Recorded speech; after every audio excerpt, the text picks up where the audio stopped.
ഇപ്പോഴിതാ ഖത്തർ ഒരു വലിയ മുന്നറിയിപ്പുമായി രംഗത്തെത്തിയിരിക്കുകയാണ്.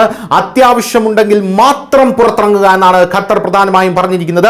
ഖത്തറിലുള്ള ഇന്ത്യക്കാർക്ക് എംബസി വകയും ഈ മുന്നറിയിപ്പ് വന്നിട്ടുണ്ട്.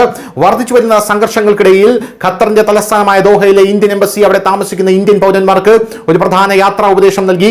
ജാഗ്രത പാലിക്കാനും പ്രാദേശിക അധികാരികളുടെ നിർദ്ദേശങ്ങൾ പാലിക്കാനുമാണ് എംബസി ഉദ്യോഗസ്ഥരോട് ഇപ്പോൾ പറഞ്ഞിരിക്കുന്നത്.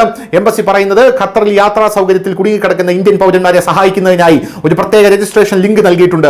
സൗദി അറേബ്യ വിടാൻ സ്ഥിരീകരിച്ച ടിക്കറ്റുള്ള ഖത്തറിൽ യാത്രാ സൗകര്യത്തിൽ കുടുങ്ങിക്കിടക്കുന്ന ഇന്ത്യക്കാർക്ക് ഈ സൗകര്യം ലഭ്യമാണ് എന്ന് എംബസി ഒരു ഔദ്യോഗിക പ്രസ്താവനയിൽ പറഞ്ഞു.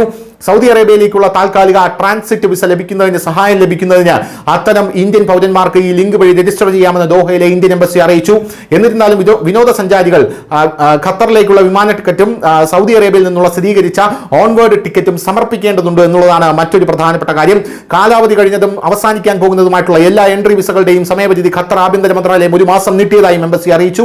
2026 ഫെബ്രുവരി 28 മുതൽ ഈ തീരുമാനം നടപ്പിലാക്കിയിട്ടുണ്ട്. സാഹചര്യം കണക്കിലെടുത്ത് ഇത് നീട്ടാൻ കഴിയുമെന്നുള്ളതാണ് മറ്റൊരു പ്രധാനപ്പെട്ട കാര്യം.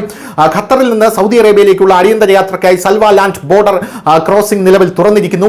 US, UK അല്ലെങ്കിൽ ഷെൻജൻ രാജ്യങ്ങളിൽ നിന്ന് വിസ കൈവശമുള്ള ഇന്ത്യക്കാർക്ക് ഒരിക്കലെങ്കിലും ഇത് ഉപയോഗിച്ചിട്ടുണ്ടെങ്കിൽ സൗദി അറേബ്യയിൽ വിസ ഓൺ അറൈവൽ ലഭിക്കുമെന്നുള്ളതാണ് മറ്റൊരു പ്രധാനപ്പെട്ട കാര്യം. സാൽവ അതിർത്തിയിലെത്താനും തുടർന്ന് വിമാനത്താവളത്തിലേക്ക് യാത്ര ചെയ്യാനും യാത്രക്കാർ സ്വന്തം ക്രമീകരണം ചെയ്യണമെന്ന് എംബസി വ്യക്തമാക്കി. കൂടാതെ ട്രാൻസിറ്റ് വിസകൾ പ്രോസസ് ചെയ്യുന്നതിന് എംബസിക്ക് കുറഞ്ഞ 48 മണിക്കൂർ എടുത്തേക്കാം.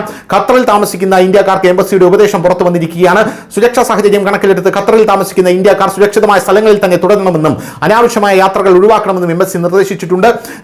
ജനാലകളിൽ നിന്നും തുറസായ സ്ഥലങ്ങളിൽ നിന്നും മാറി നിൽക്കാനും ജനങ്ങളോട് ആവശ്യപ്പെട്ടിട്ടുണ്ട്. നിലവിലെ സാഹചര്യം കണക്കിലെടുത്ത് ഖത്തറിന്റെ വ്യോമാതിർത്തി താൽക്കാലികമായി അടച്ചിട്ടിരിക്കുകയാണ്. വിമാന സർവീസുകൾ നിലവിൽ നിർത്തിവച്ചിരിക്കുകയാണ്. യാത്രക്കാർ അതത് വിമാന കമ്പനികളുമായി നിരന്തരം ബന്ധം പുലർത്താൻ നിർദ്ദേശിച്ചിട്ടുണ്ട്. ഇന്ത്യൻ സമൂഹത്തെ സഹായിക്കാൻ 24 മണിക്കൂറും ലഭ്യമാണെന്നും അടിയന്തര സാഹചര്യങ്ങൾ അവരുടെ ഹെൽപ്പ് ലൈൻ നമ്പറുകളിലൂടെയോ ഇമെയിൽ വഴിയോ ബന്ധപ്പെടാമെന്നും ഇന്ത്യൻ എംബസി അറിയിച്ചിട്ടുണ്ട്. News desk Malayalam.